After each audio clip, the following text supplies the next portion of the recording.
ഇന്ന് നമ്മൾ നോക്കാൻ പോകുന്നത് യോഗക്ഷേമ സഭയാണ്. യോഗക്ഷേമ സഭ ഫോം ചെയ്തത് 1908 അതിൽ ആദ്യ സമ്മേളനം നടക്കുന്നത് ആലുവയിലുമാണ്. ഇതിൻ്റെ മുദ്രാവാക്യമാണ് നമ്പൂതിരിയെ മനുഷ്യനാക്കുക.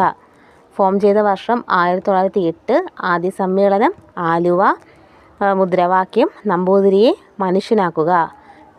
യോഗക്ഷേമ സഭയുടെ ആദ്യ അധ്യക്ഷനാണ് ദേശമംഗലം ശങ്കരൻ നമ്പൂതിരിപ്പാട്. അപ്പോൾ യോഗക്ഷേമ സഭയുടെ ആദ്യ അധ്യക്ഷനാണ് ദേശമംഗലം ശങ്കരൻ നമ്പൂതിരിപ്പാട്. ഇതൊരു പ്രധാനപ്പെട്ട അംഗമാണ് വി.ടി. ഭട്ടതിരിപ്പാട്. PSC ആൻസർ പ്രകാരം വി.ടി. ഭട്ടതിരിപ്പാട് തന്നെയാണ് യോഗക്ഷേമ സഭയുടെ സ്ഥാപകനും. ഇനി മുഖപത്രമാണ് മംഗളോദയം. ഇനി മാസികകൾ എന്ന് പറയുന്നത് ഉണ്ണി നമ്പൂതിരി, യോഗക്ഷേമം. അപ്പോൾ യോഗക്ഷേമ സഭയുടെ പ്രധാനപ്പെട്ട 2 മാസികകളാണ് ഉണ്ണി നമ്പൂതിരിയും യോഗക്ഷേമവും. ഇനി 1919 വി.ടി. ഭട്ടതിരിപ്പാട് നമ്പൂതിരി യുവജന സംഘം എന്ന് പറയുന്ന സംഘടന രൂപീകരിച്ചിട്ടുണ്ട്.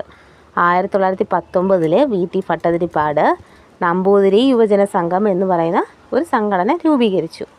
ഇനി 1933 പേരമംഗലം സമ്മേളനത്തിൽ വെച്ചിട്ടാണ് വിധവാ പുനർവിവാഹ പ്രമേയം പാസ്സാക്കുന്നത്.